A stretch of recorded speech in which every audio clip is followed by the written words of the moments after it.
আয়কর notice surveyor শফিকুলের দুর্নীতির টাকার পাহাড় নিয়ে তোলপাড়। গ্রামের বাড়িতেই ১০০ গরুর খামার, করেছেন কোটি টাকার বিলাসবহুল ডুপ্লেক্স বাড়ি। সামান্য বেতনের কর্মচারীর এত সম্পদ নিয়ে উঠেছে প্রশ্ন, দুদকের দৃষ্টি আকর্ষণ করছে জনতা। বিস্তারিত দেখুন চৌধুরী ইমরান বিন বাশারের করা ৩ পর্বের ধারাবাহিক অনুসন্ধানী প্রতিবেদনের প্রথম পর্বে। চাঁদপুর জেলার মতলব উপজেলার বড় চরকালিয়া গ্রামে আয়কর বিভাগের এক নোটিশ সার্ভেয়ারের অস্বাভাবিক সম্পদ নিয়ে এলাকায় তীব্র আলোচনা শুরু হয়েছে। জমির উদ্দিনের শফিকুল ইসলাম জাতীয় রাজস্ব বোর্ডের আওতাধীন সার্কেল ৭৫ কর অঞ্চল ৪-এ নোটিশ সার্ভেয়ার হিসেবে কর্মরত। স্থানীয়রা জানিয়েছেন, শফিকুল ইসলাম গ্রামের বাড়িতেই প্রায় ১০০ গরু নিয়ে একটি বড় খামার গড়ে তুলেছেন। একই সঙ্গে সেখানে একটি আধুনিক ডুপ্লেক্স বাড়ি নির্মাণ করেছেন। কয়েক বছর আগেও তার পারিবারিক আর্থিক অবস্থা ছিল সাধারণ। হঠাৎ করে এত বড় বিনিয়োগ কিভাবে সম্ভব হলো তা নিয়ে এলাকাবাসীর মধ্যে প্রশ্ন ও সন্দেহ তৈরি হয়েছে।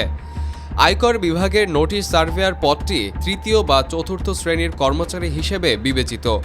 সংশ্লিষ্ট সূত্র জানায়, এ পদের একজন কর্মচারীর মাসিক বেতন ও ভাতা মিলিয়ে গড় আয় সাধারণত ১৫ থেকে ১৮ হাজার টাকার বেশি নয়।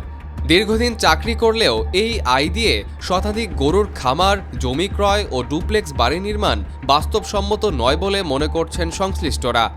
কর সংশ্লিষ্ট একাধিক সূত্র জানায়, নোটিশ সার্ভেয়ারের দায়িত্ব মূলত করদাতার কাছে নোটিশ পৌঁছে দেওয়া এবং সার্ভ রিপোর্ট জমা দেওয়া।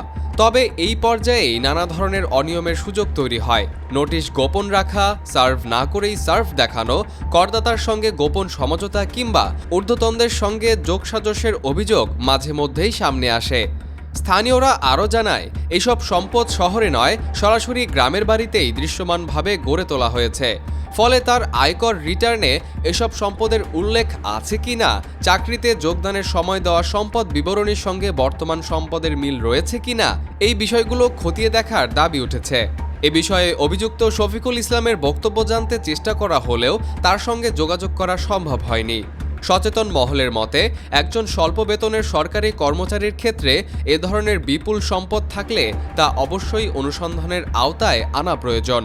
বিষয়টি সংশ্লিষ্ট কর্তৃপক্ষের নজরে এলে প্রকৃত সত্য উদ্ঘাটিত হবে বলে তারা আশা করছেন। দর্শক, পরবর্তী পর্বে থাকছে আরও বিস্তারিত।